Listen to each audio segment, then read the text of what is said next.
இந்த வீடியோவில் டிஎன்பிஎஸ்சி எக்ஸாமில் எதிர்பார்க்கக்கூடிய மிக முக்கியமான பாலிட்டி ரிலேட்டடான கொஸ்டின்ஸ் நம்ம பார்க்க போகிறோம்.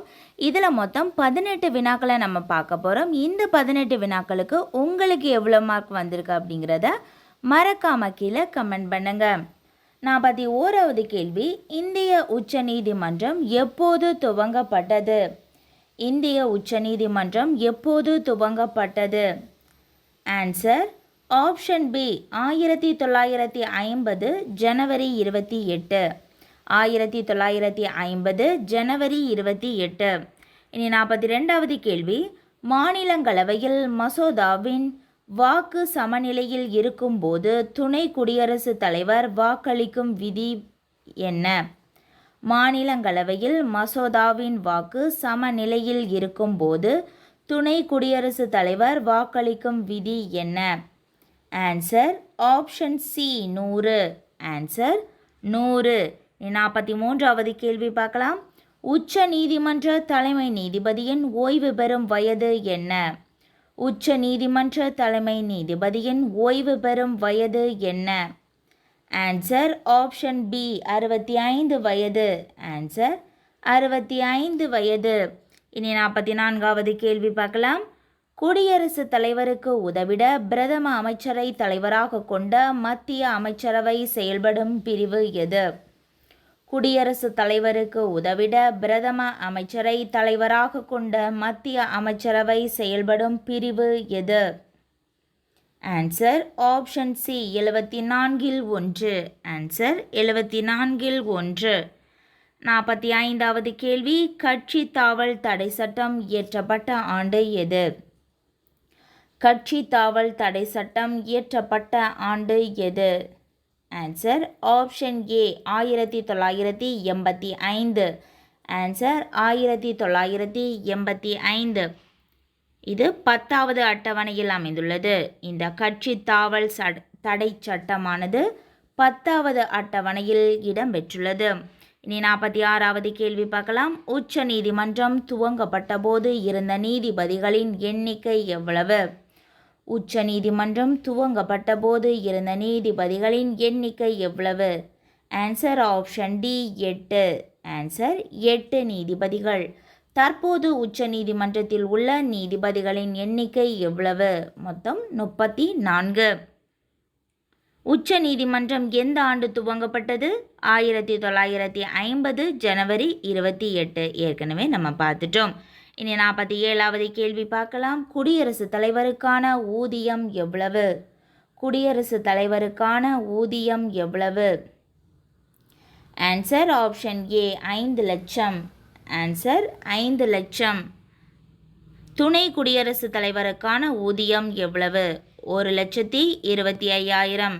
ஆன்சர் 1,25,000. 48வது கேள்வி பார்க்கலாம். மக்களவையின் அதிகபட்ச உறுப்பினர்கள் எத்தனை பேர்? மக்களவையின் அதிகபட்ச உறுப்பினர்கள் எத்தனை பேர்? Answer option B 552. ஆன்சர் 552. தற்போதுள்ள உறுப்பினர்களின் எண்ணிக்கை 545. ஆனால் அதிகபட்சமாக 552 பேர் வரை இருக்கலாம். 49வது கேள்வி, சபாநாயகர் யாரால் தேர்ந்தெடுக்கப்படுகிறார்? சபாநாயகர் யாரால் தேர்ந்தெடுக்கப்படுகிறார்?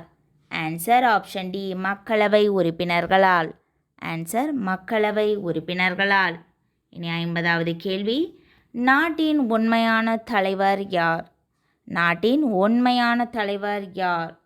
ஆன்சர் ஆப்ஷன் சி பிரதம அமைச்சர். ஆன்சர் பிரதம அமைச்சர். நாட்டின் பெயரளவில் தலைவர் யார் அப்படின்னு கேட்டாங்கன்னா அது குடியரசுத் தலைவர். உண்மையான தலைவர் யார் அப்படின்னு கேட்டாங்கன்னா அது பிரதம அமைச்சர். இனி 51வது கேள்வி பார்க்கலாம். நாடாளுமன்ற பட்ஜெட் கூட்டத்தொடரின் காலம். நாடாளுமன்ற பட்ஜெட் கூட்டத்தொடரின் காலம் என்ன? ஆன்சர் ஆப்ஷன் பி பிப்ரவரி முதல் மே வரை. பிப்ரவரி முதல் மே வரை. மழைக்கால கூட்டத்தொடர் காலம் ஜூலை முதல் செப்டம்பர் வரை. குளிர்கால கூட்டத்தொடர் காலம் நவம்பர் முதல் டிசம்பர் வரை. இனி 52வது கேள்வி நம்ம பார்க்கலாம். மக்களவையில் அமைச்சரவை உறுப்பினர்களின் சதவீதம் எவ்வளவு? மக்களவையில் அமைச்சரவை உறுப்பினர்களின் சதவீதம் எவ்வளவு? Answer option A 15%. ஆன்சர் 15%. மக்களவை உறுப்பினர்களின் மொத்த எண்ணிக்கை 545, அதிகபட்சமாக 552 பேர் வரை இருக்கலாம். இனி 53வது கேள்வி பார்க்கலாம். இந்திய நாடாளுமன்றம் பற்றி கூறும் பகுதி என்ன? இந்திய நாடாளுமன்றம் பற்றி கூறும் பகுதி என்ன? ஆன்சர் ஆப்ஷன் சி பகுதி 5. ஆன்சர் பகுதி 5. இதோட பிரிவு 79 முதல் 122 வரை. 79 முதல் 122 வரை. இனி 54வது கேள்வி நம்ம பார்க்கலாம். மாநிலங்களவை உறுப்பினர்களின் எண்ணிக்கை. மாநிலங்களவை உறுப்பினர்களின் எண்ணிக்கை. ஆன்சர் ஆப்ஷன் டி 250 உறுப்பினர்கள். ஆன்சர் 250 உறுப்பினர்கள். இனி 55வது கேள்வி பார்க்கலாம். மாநிலங்களவை பற்றிய சரியான கூற்றினை கண்டறிக. மாநிலங்களவை பற்றிய சரியான கூற்றினை கண்டறிக.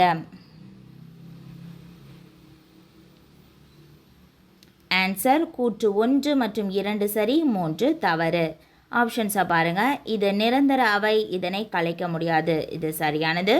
உறுப்பினர்களின் பதவிக்காலம் 6 ஆண்டுகள், இதுவும் சரியானது. இதன் தலைவர் குடியரசுத் தலைவர், இது தவறானது.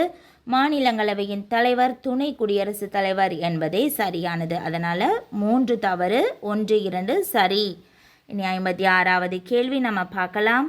நிதி மசோதாவை திருத்தம் செய்யவோ அல்லது நிராகரிக்கவோ எந்த அவைக்கு அதிகாரம் இல்லை?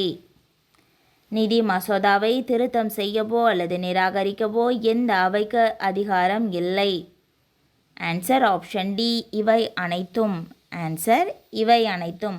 மற்ற ஆப்ஷன்ஸை பாருங்கள். ராஜ்யசபா, மேலவை, மாநிலங்களவை, இது எல்லாமே ஒரே அவை, இவை அனைத்தும் சரியானது. இனி 57வது கேள்வி நம்ம பார்க்கலாம். மக்களவையில் தற்போதைய உறுப்பினர்கள் எத்தனை? மக்களவையில் தற்போதைய உறுப்பினர்கள் எத்தனை? Answer option C. Answer option மக்களவையின் தற்போதைய உறுப்பினர்கள் எண்ணிக்கை. Answer option A 545. ஆன்சர் 545. அதிகபட்ச உறுப்பினர்களின் எண்ணிக்கை 552. மாநிலங்களவையின் தற்போதைய உறுப்பினர்களின் எண்ணிக்கை 250. மக்களவையின் தற்போதைய உறுப்பினர்களின் எண்ணிக்கை 545. இனி 60வது கேள்வி.